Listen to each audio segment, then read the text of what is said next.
Today, we're diving into the transformative power of mindfulness in education. It's a topic that's been gaining attention, and for good reason. When we talk about mindfulness, we're referring to being present, right? Exactly. Mindfulness helps both teachers and students slow down, focus on the here and now, and really connect with the moment. In education, it's about creating a space for learning that isn't distracted by the usual chaos of a busy classroom. That's right. Imagine a classroom where everyone, teachers and students alike, takes a moment to just breathe and reset. How does this benefit teachers in particular? Well, studies show that mindfulness can significantly reduce stress levels in teachers. For example, research from the University of Massachusetts found that teachers who practiced mindfulness training experienced a 30% reduction in stress symptoms. That's impressive.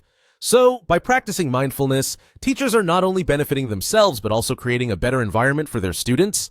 Exactly. A calm teacher sets the tone for the whole classroom.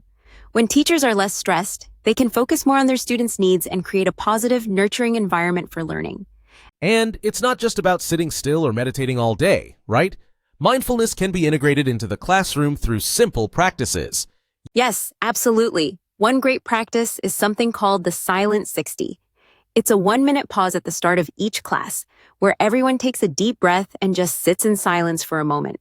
It helps students reset their energy, and for the teacher, it's a chance to calm their mind and set the tone for the lesson. That's a fantastic idea.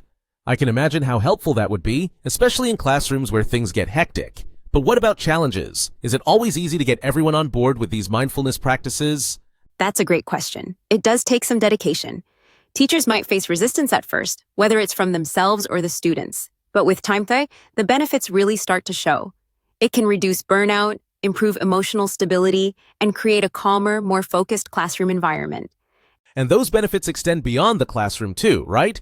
I've read that mindfulness can help students with things like self-regulation and resilience. Absolutely. When students are taught mindfulness techniques, they develop better emotional awareness. They learn how to handle stress and challenges more effectively, and it can even improve their academic performance. Mindfulness creates a space where students feel more connected and supported.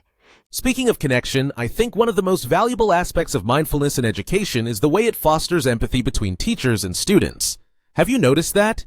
Yes, it's huge. When teachers openly practice mindfulness, it encourages students to do the same. It also helps teachers connect with their own emotions and share them in a way that builds trust and understanding.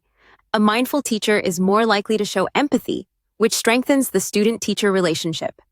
It sounds like mindfulness really transforms the whole dynamic of a classroom. But what about teachers who are just getting started? How can they begin this journey? The key is consistency and starting small.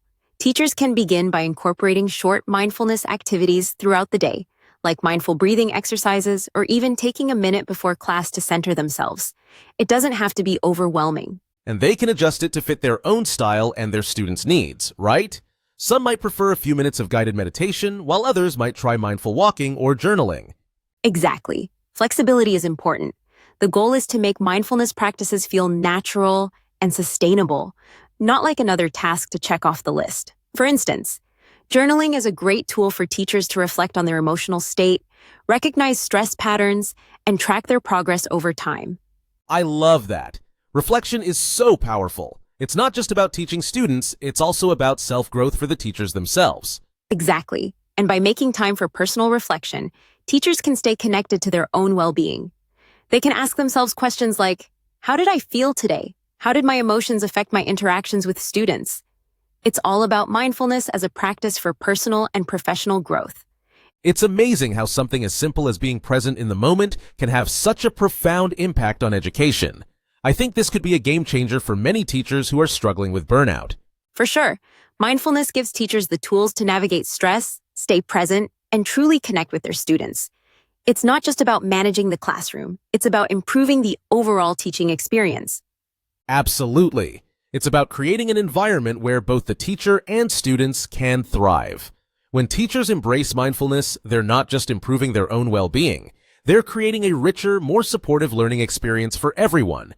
And it's not a one-time fix either. It's something that can evolve and grow with both teachers and students over time.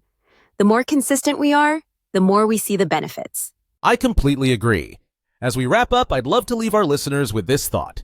Mindfulness isn't just a trend. It's a long-term investment in the emotional and mental health of both teachers and students. Well said.